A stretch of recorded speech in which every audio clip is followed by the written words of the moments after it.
Cara guna ciri akaun majikan. Pandangan menunjukkan bilangan kali dilihat. Klik menunjukkan bilangan kali kerja itu diklik.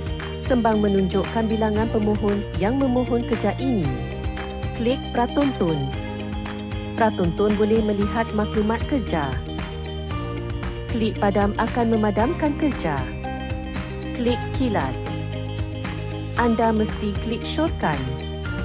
I akan memadankan bakat yang sesuai untuk pekerjaan itu.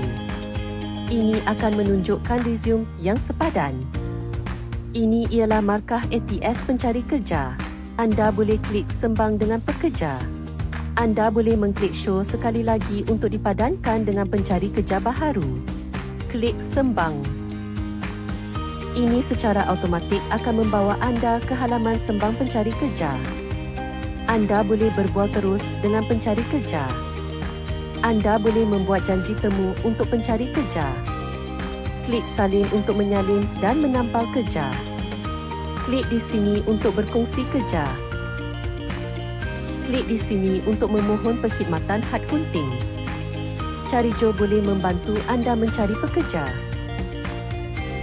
Daftar sekarang untuk menggunakan ciri ini. Direct Chat, ASEAN Job.